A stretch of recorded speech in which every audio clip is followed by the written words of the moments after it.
Welcome back to another episode of Sick I Swear. I'm your host, Caitlin Rohde, and I have another podcaster on my show today.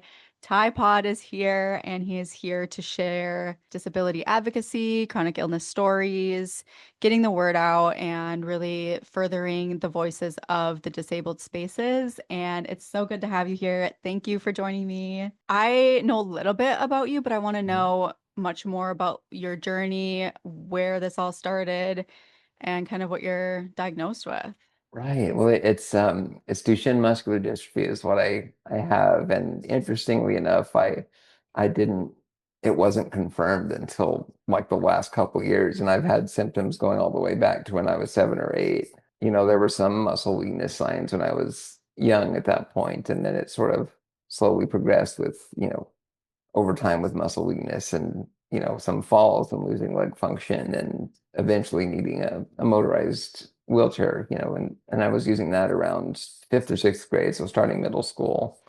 So there's a bunch of different types of muscular dystrophy, correct? hmm What one do you have again? Say it again. So Duchenne is the one that I have. So what's that compared to like other, like what are the Yeah. symptoms and what does that look like? So with a lot of, and I want to say there's like 40 related neuromuscular diseases in that space now, but most of them have a mutation that they don't have a certain protein, that's really important to muscle structure. And so, there's this muscle sort of wasting that happens, and it does look different even if you have the same diagnosis between two people. That progression might be slower or faster, or we might look a little bit different. And the thing with most of them is there's no treatment really, and obviously no cure. So it's all about trying to maintain as much range of motion and strength as you can.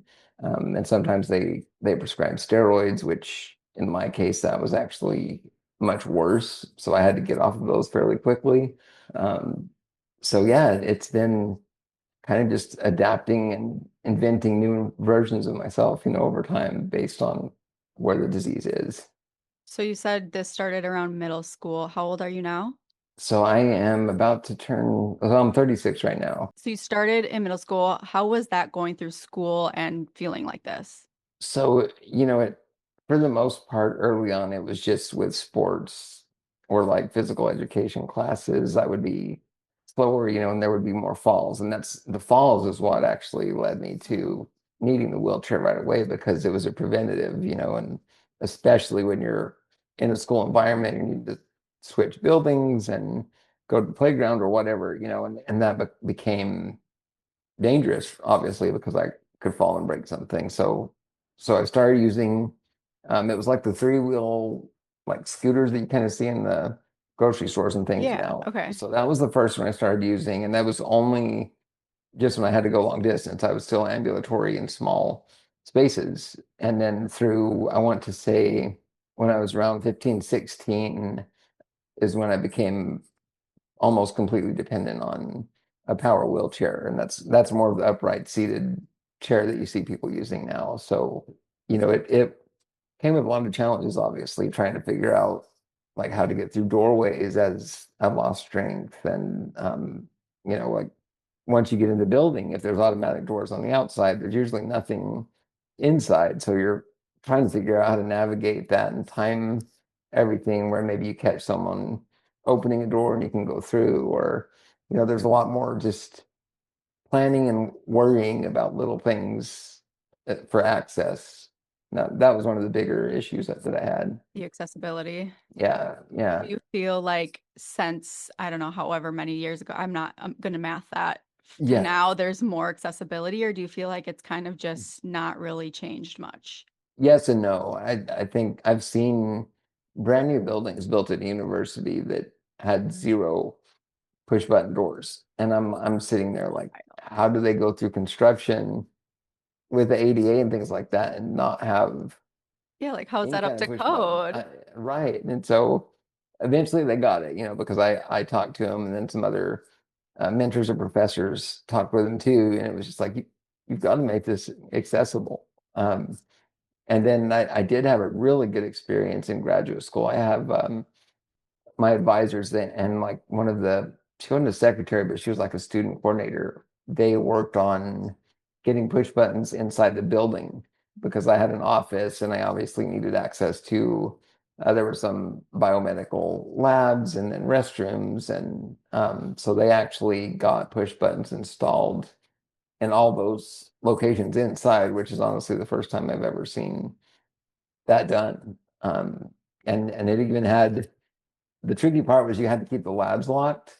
And so they couldn't just Mm. put a button that anybody could walk by and push and go in, you know. So that was, they basically set it up where it was a security thing and there was one remote control that would open the doors and I had that control. So, you know, that was really cool. And I think if there's a will, there's a way. If that makes sense. If there's enough Totally. people that are willing to try to adapt it, then it can happen, you know, but it's kind of hit or miss otherwise. How is it going from ambulatory to full-time? Like mentally, physically, like how was that on you? Yeah. Well, it was so gradual compared to most, Okay. or like even if say someone had an accident, right, and then they lost strength or whatever. But for me, it was almost, it was such a part of me growing up as a kid and learning to adapt. I think by that point, it was just like, yeah, it's another step, you know, and learning to use a new tool, you know, and that, I don't know, for some reason it didn't phase me as much, even though now I look back at it and I'm like, you know, that actually was a little bit tougher than what I, you know, what it was at the time. Yeah, like as you were going through it, you didn't like really realize because it was so gradual, but then looking Yeah, back, you're like, and wow. I think I dug myself into academics so much that, you Mm. know, the mental side was such a focus that the other was kind of secondary. Okay, so let's talk about your podcast. Yeah, yeah. The main mission of it is to bring in obviously people from anywhere in the community of disability, and that can include therapists, nurses, doctors, caregivers.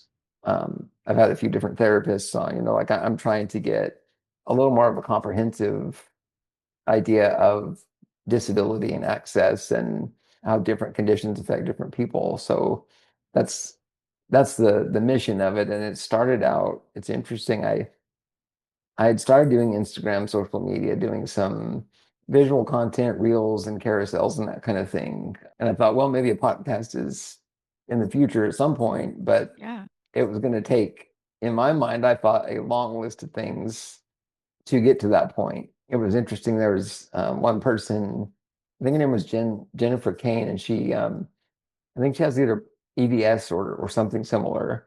And she had a film coming out, and we were just messaging. And all of a sudden, she asked when the podcast was that we were going to do to talk, and I was like, oh, like maybe this is a good time to try something. So I did a real basic recording, and it was nothing like kind of the, I say polished, it's semi-polished form now, but that was the first one. And that was in the fall of, actually last fall, last year. So then after the new year, I decided, yeah, I'm going to go ahead and give it a shot. Let's see if I can get, you know, invite people, see if they're interested and kind of just go for it. And, you know, it really, the response has been really good. Okay, so you've only been doing this for a year? Yeah. Okay, with how you've been cranking out episodes. I'm same, like I started last fall too, and I have like, well, I have a lot of recordings. It's just like Mhm. getting the editing and I then feel you. out. I have like nine, like one a month maybe. And so like ups to Yeah. you for really focusing on that. I mean, obviously with disability, there's factors that come into place that, you put your focus and energy other Yeah. places as well. But hell yeah, because you have like how many episodes now? Well, I just passed 50, so you know, Wow. I was so ambitious recording them ahead of time, Yeah. you know, and like Yeah. you said with the editing, like they build up a Yeah. lot. That's the hardest part Yeah. in anybody that I talk to when it comes to like even like in content creation too. Like it's the editing and Right. With my disability, you know, like typing is slow. I have, you know, I have an adapted version of a keyboard and a touchpad and, you know, do all that. So it's like I have to say the AI has actually helped a lot because Mhm. I can kind of get a format and then use that in my own words, but then it, will help you just use that kind of Using it to template your each benefit. time. Yeah, Yeah, yeah, totally. When it comes to AI, like I know that there's like a lot of opinions yeah, on it, but that is one area where it really can benefit and really help people with disabilities in yeah. cases like that. I wish I would have had it in graduate school Yeah. when I was writing, scientific articles and I wrote my dissertation and like, I could have used that just for formatting Yeah. alone. Yeah. And then even something as simple as a PDF, right? Like say I want to get the text off of it to edit, now I can just put it into Chat GPT and be like, hey, give me the text and I can do what I want. Yeah. So, Yeah. it's accessibility wise, it's huge. I mean, it's a game changer. So would you consider your podcast kind of like an educational storytelling Yeah. combination? Yeah, I definitely I dig into the diagnosis and kind of how people have adapted to that and obviously touch on the ableism side, right? Like I know it really doesn't matter which disability you have. I think we've all experienced some kind of ableism there. But Mhm. I really want to make it about the person too. So, things they like to do, whatever maybe it's their career path or maybe something cool they have going on. I try to tap into just the human side, right? Because that's lost quite a bit. And so Yeah. like that's been a big deal the whole time, trying to show, well, yes, it's as a part of you, the disease or illness, but there's so many levels, so many like unique things to each person too. A lot of layers. Yeah, layers is the right word. Yeah. With talking to as many people as you talk to, Yeah. what do you feel like, I don't know, like what's a big misconception when it comes to disability, do you think? My first instinct reaction is for people to say, well, you can't group all disabilities together. Like like how could you make that the mission because it's not focused enough, but at the same time, I'm like, well, there is that common thread though. Like first of all, we're all humans still with all the things that other able-bodied humans have or want, That's a misconception. I think that you can't group that together. And I even when I was creating the podcast, it was like, well, you need a focus, you need a message that's consistent, and all that. And I'm like, well, you can have that still, but bring in everybody in the space of disability and maybe try to bring together some of that group because I don't know about you, but it seems like a lot of times it's so splintered, like Mm. and people almost get defensive about that sometimes. And I'm just like, you know, we're all going through something. Has it been on your side of TikTok or Instagram or whatever you're on, the disability hierarchy drama? Enough to be aware of it a lot. Yeah. What's your take on it? Because we're obviously you and me, we have different disabilities Right. and in the hierarchy, which for people that don't know what the hierarchy is, it's like actually, can you explain it? The way I've kind of looked at it is like it's based on like the amount of ability that you still have.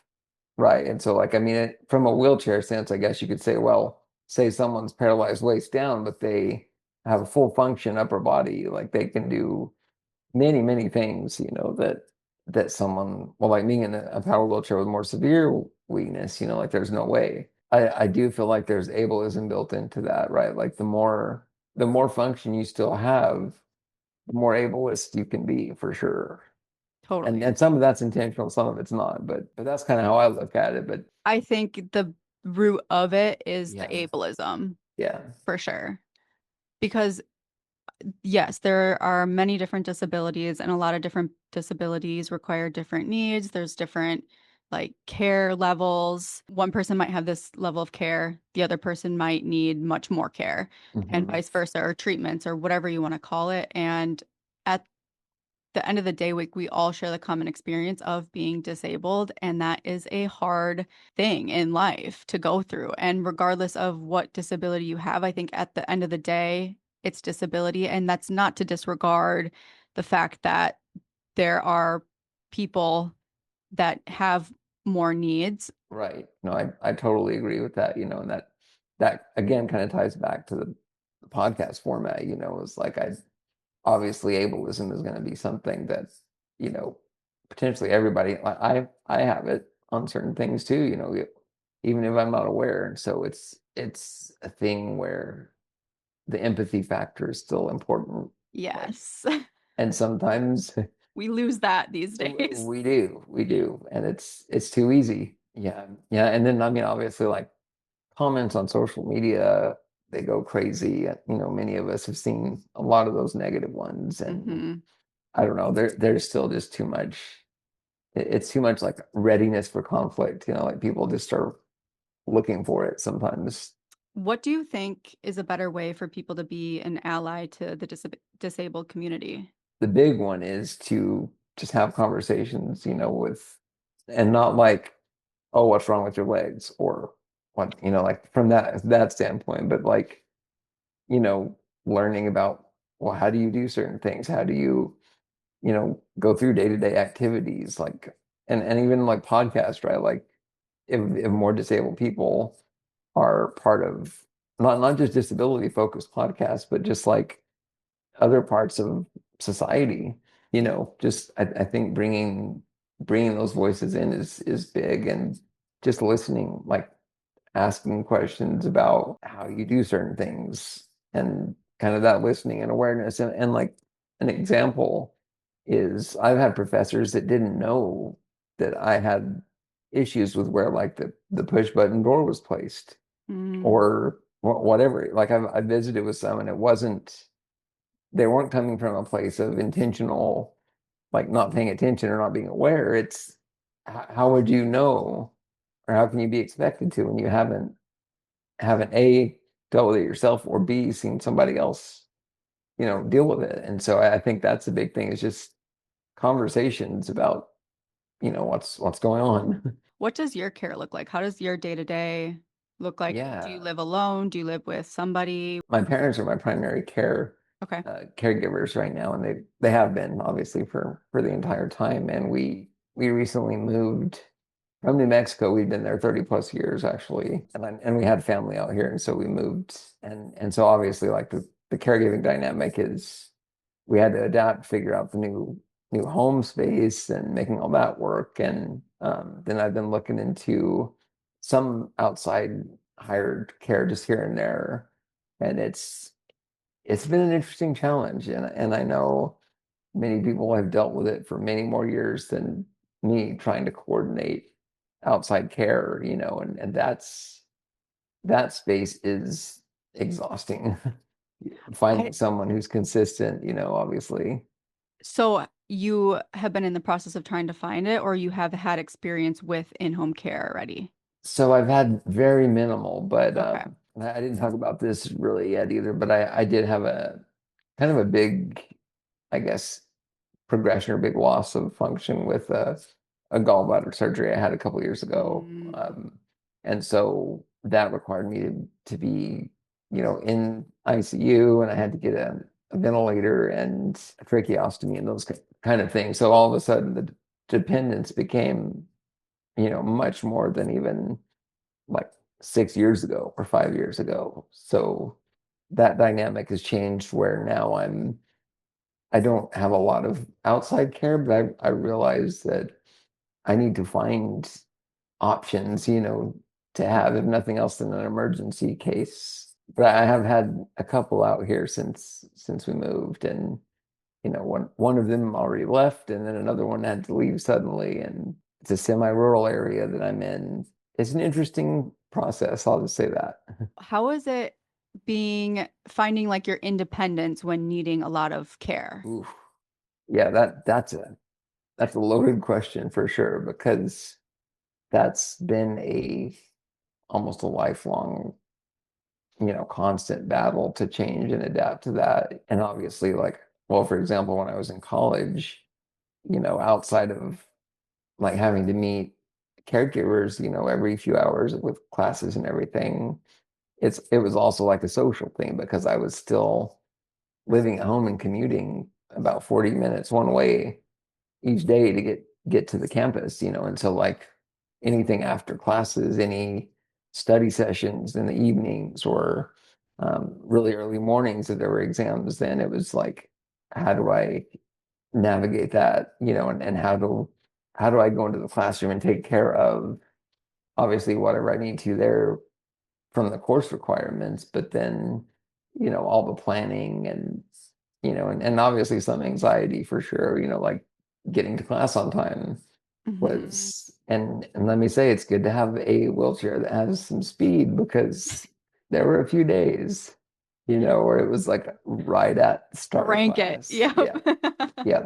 And then once you get in the buildings, it's like, well, are they, what do they provide you with for writing? Do they have a desk or a table or a space for a wheelchair in a classroom? And, sometimes I would just have to get creative and like I would turn a desk around to make it work, or, it was just like all these little, I guess, adaptations, with everything. And that's just the college story is like one example. There's countless Yeah, stories. I'm Yeah. sure. Let's talk about your schooling and Yeah. academics. Because you have a PhD, Hmm. Yeah. slay. Yeah. What did you finish? How long is a PhD course? I mean, it varies, and I think start to finish from bachelor's through getting my PhD, I think I was at university for like 10 years, something like that. And yeah, exactly. It went from just taking classes all the time to grad school is more and more research dependent with fewer and fewer classes, and it becomes more of a job at that point, especially like I was able to get funding through a fellowship through like the National Science Foundation. I got one through them. And so it became more of career versus just taking classes, so it's not like it was doing the same exact thing for 10 years. It was, becoming something pretty different. Yeah, and I was doing research on Alzheimer's disease and Wow. um, using computer simulations to try to predict certain things about it that we don't know. And, so that was a very, very, very specific, specialized type of work, that I was in there. What school did you go to and what did you end up Yeah. getting your degree in? What's your PhD in? So I went to the University of New Mexico in Albuquerque, Okay. home of Breaking Bad, if I'm sure many people know about that. Yeah.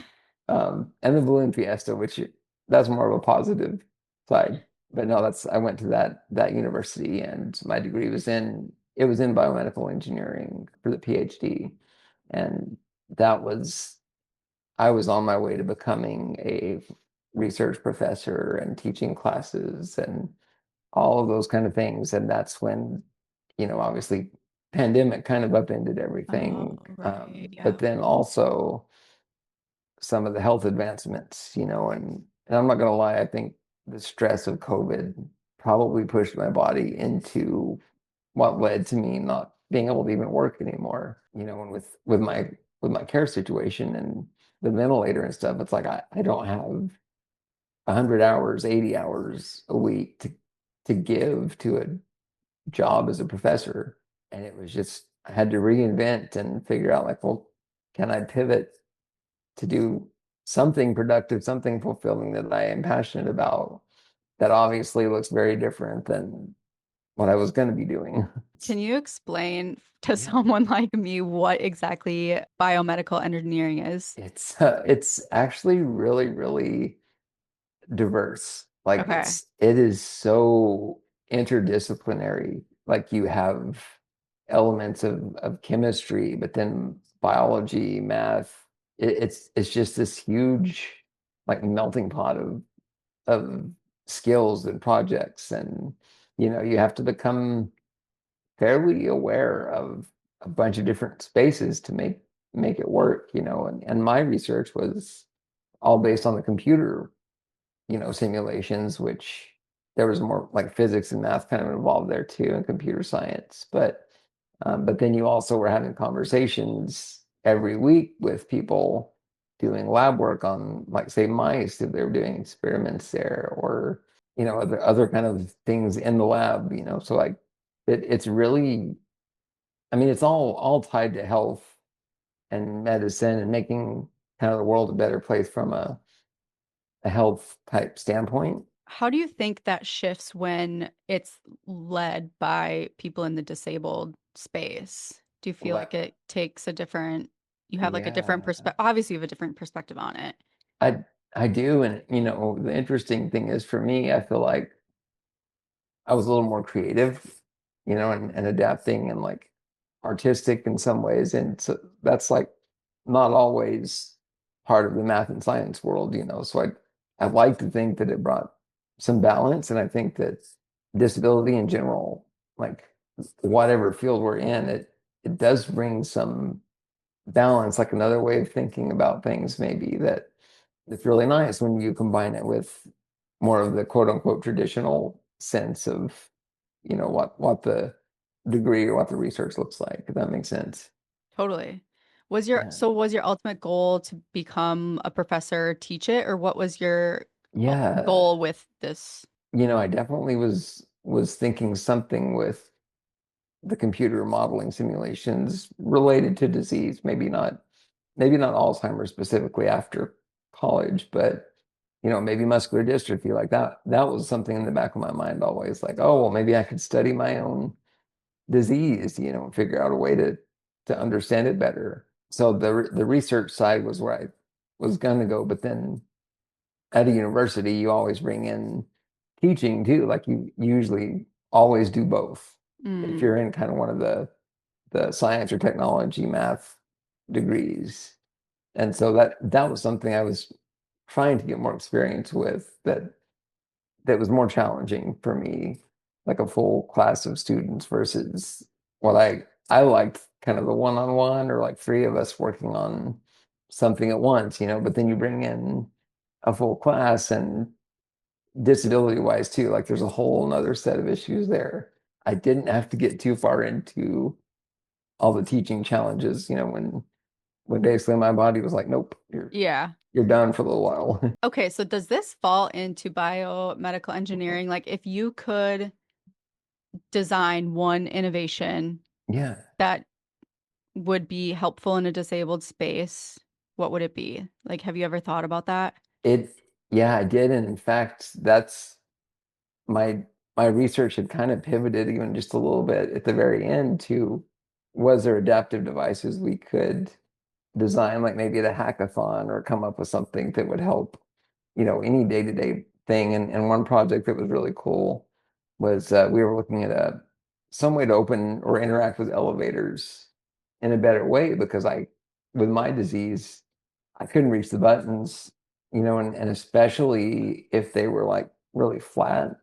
And so figuring out, well, can we make like a robotic thing that would help us press the button, or if there was now obviously something AI maybe could be done, but we were kind of dabbling in that space a little bit there right before the pandemic. And so, that's definitely a part of the bioengineering world for sure.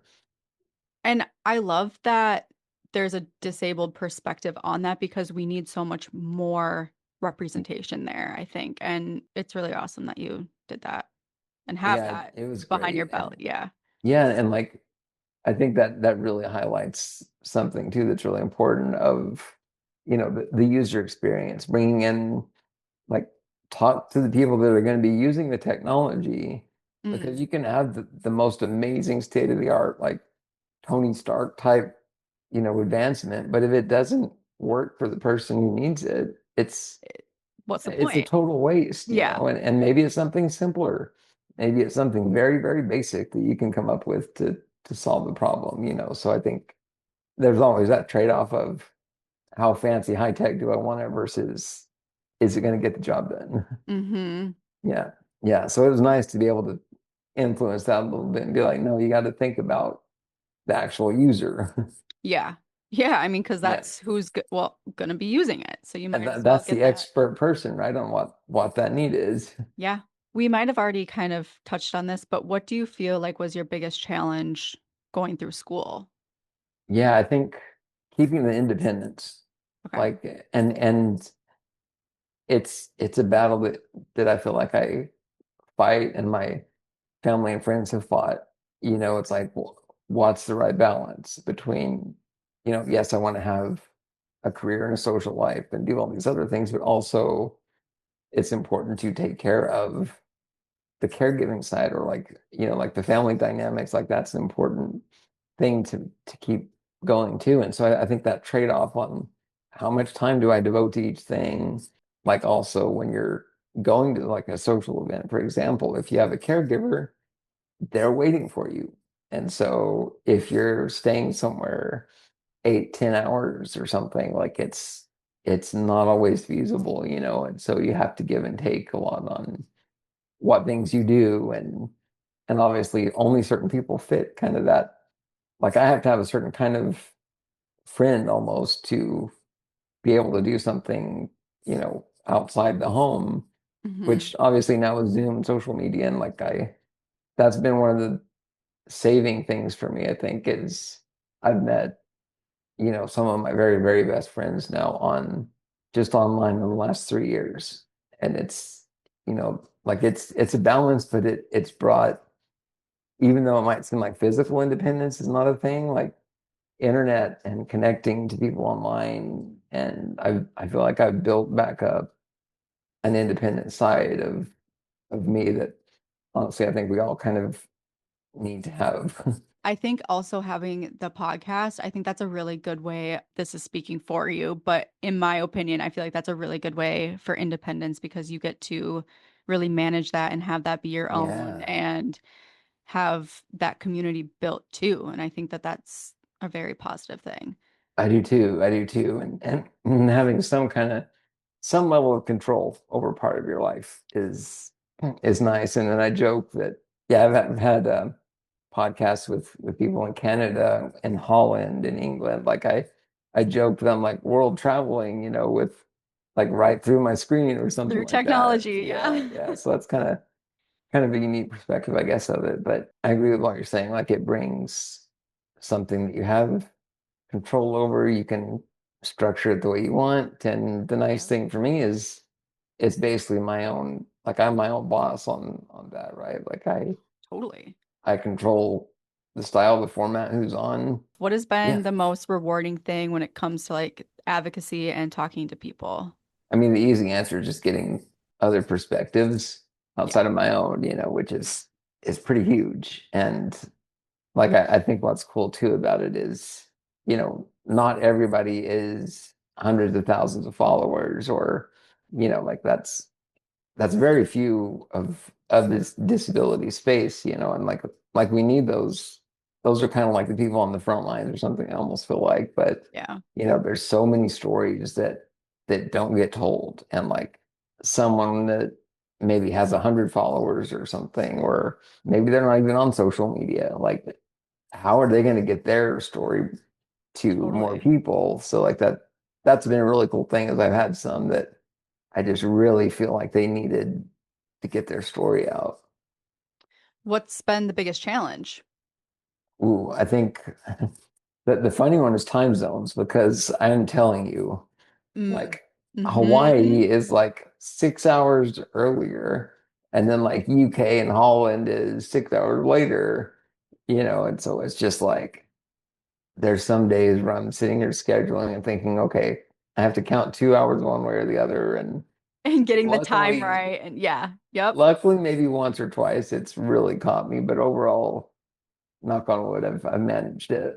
One thing is sometimes there's a day where I'm not feeling as good or there's something going on with maybe like allergies or cold, whatever. Like those are the days that, I try to keep my voice, like it's important to keep my vocal strength going and to, get up and sit upright and do it's almost therapy in a way to do the podcast and get up and be productive. So when I don't have that or when I can't have that, that's pretty rough. And I also don't like to cancel on people when I have it set up, like so and I think a lot of the disability community is that way. Like they have to some days they just can't do it. yeah. I So yeah. mean, this is a good example. We had to like bounce around a few times because of like scheduling, and then I Yep. was in a huge flare. I wasn't unable to do anything like this for a while. Right. And so Right. it's that's a very big factor for all of this. Oh yeah, totally agree with you. Okay, so if your younger self could listen to Mhm. your podcast, what do you think it'd be like hearing your voice and your perspective at this point in your Ooh. life? Well, I would say the one thing is to be honestly positive, like not toxically positive. There's a And difference. there is a huge difference because my like youth, I guess as they say, like I was always pushing and pushing to always be happy and positive and there was no problems and and that's not it's not realistic, No, obviously. no. But at the same time, like now I lean towards optimism, but it's not always not everything can be positive, right? So yeah, that's I think that's the big thing is like I would, hope that my younger self would be like, oh, this is more of just like authentically how to live with muscular dystrophy. Right. Because, Yeah, yeah, overall, like you can be positive, but obviously there's going to be dips where it's not positive, like, and you right. can feel those feelings. And I think, And you can't silver lining. I mean, not everything has a silver lining. no, yeah, no, like, and we're kind of made out to believe that there is, or like you can always find a silver lining, but sometimes that's just like not the truth. What's a hot take about disability? I mean, I could bring up Tylenol, but that might not be so good.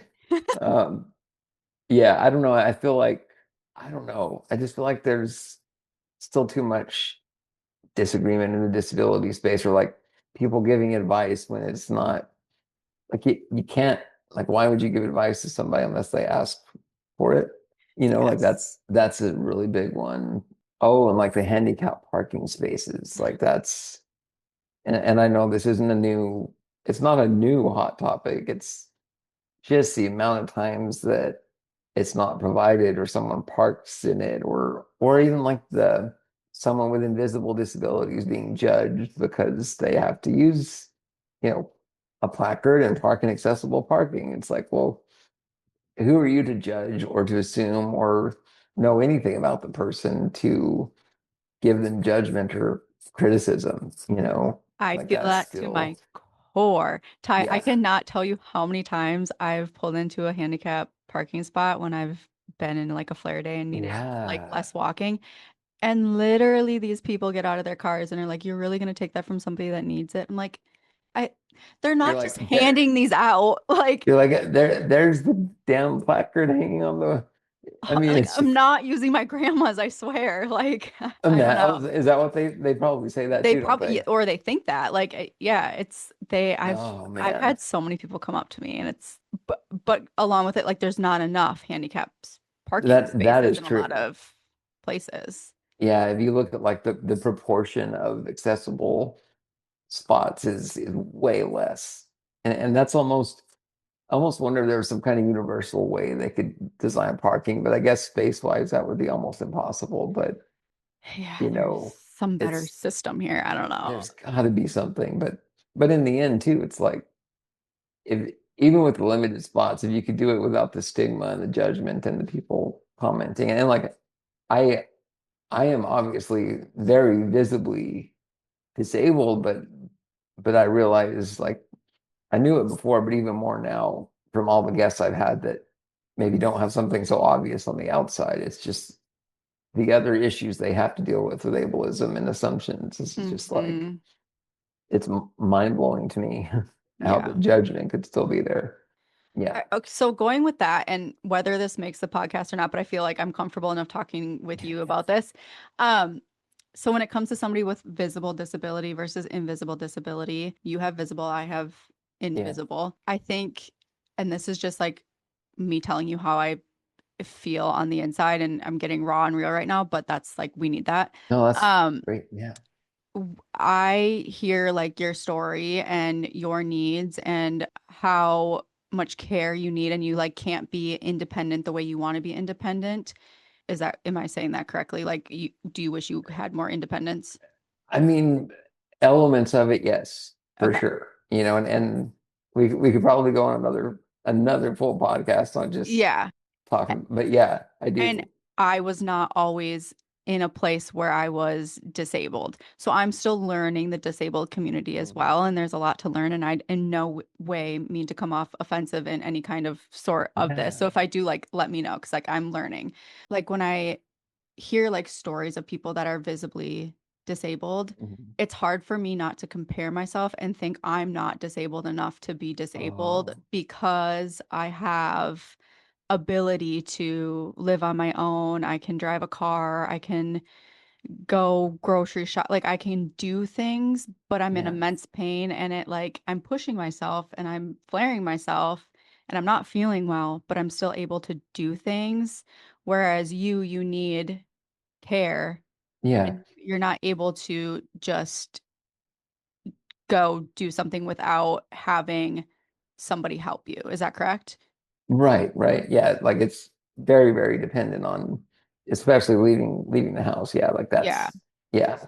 And I'm running into this so much lately, and I don't know why this is. And I think it's probably because I'm still accepting my disabilities and my illnesses. And we know that that's a lifelong process. Absolutely. Yeah. But I feel like the comparison is coming up a lot and that Yeah. I shouldn't be able to be considered governmentally disabled, which I am. Like Mhm. I do receive disability and I know that that's like a really, really, really difficult and challenging thing to get and process to go through. And I'm Yeah. incredibly grateful that I have that help because Same it, here. it changes your life. It really does change your life. But I look at other people who don't have disability or are on Mhm. disability benefits and who in some sort in my head I feel like need it more.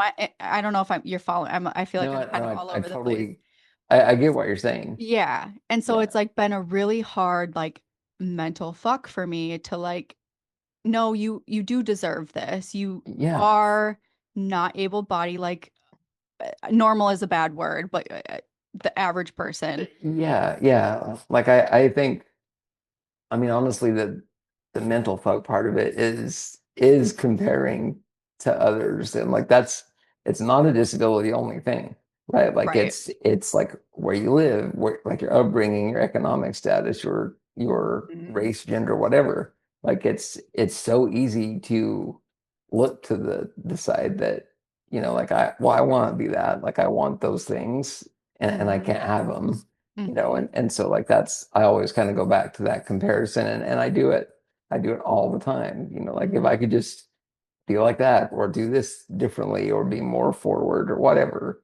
it's so easy to get into that space. And it's to me it's case by case. Like I think that disability, like it's valid for everybody. Whether I mean it's whatever the severity is, like Mhm. I, I mean, it's hard.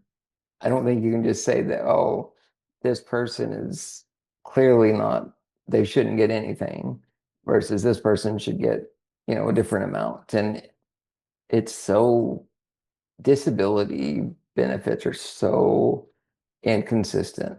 And someone can fight for years and not make enough.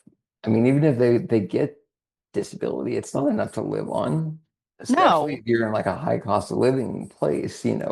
Yes, disability is meant to help you, but you also can't make money on it or you're kicked off and you need True. the medical like Very true. you the insurance part is like the Well, I was gonna huge part say, of it. yeah, Yeah. that it's not just the monetary amount, it's the Medicare, it's actual insurance to cover the care that we have to have, Yeah. and it's just and I know people that they deserve it as much as anybody and they can't Hmm. get it. Yes. And so I'm just at a loss with that, Yeah. on how do you define and how do you make a decision to not give Yeah. or how much, whatever. But yeah, that's one of the biggest mental health things I think is comparison. But I just feel like visibly or not, like I think that everybody still needs to be helped, Cared with for. whatever. Yeah. Yeah, like and care, like physical care for me, or like maybe someone else with non-visible needs care in a different way. Hmm. Like I don't think that like you or anybody should feel unworthy or and I know that people there's some out there that try to make it that way, and like downplay what you're going through. But Hmm. it's as hard as it is to you just have to get out of that mindset. And I think again, it kind of like all comes back to like ableism at the end of the It day does. too. Like, and that's back to the hierarchy. Like, I think we just need to chuck that out and like a spectrum or something. I Like, because agree. obviously there's different disabilities, but the It's not a one hierarchy, size like, fits all type of yeah, the whole, spectrum's the right word. yeah, I think so too. Like, the whole system is just obviously it needs reform, but that's not going to happen anytime soon right now. No, So, actually I feel like it's in D form yeah, right now. Like yeah, we're going back.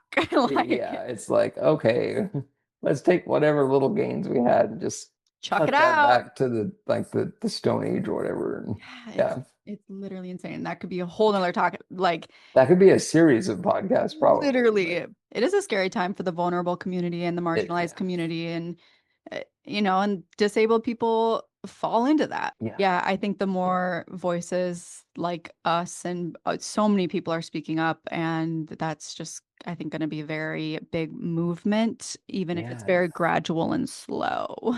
Well, and I feel like too, it's like through different areas, right? Like it obviously there are like the physical protesting things, but like many of us can use these kinds of platforms to really raise awareness and try to Mhm. push back. So I think that looks very different too. Like again, like disability, it's adaptive.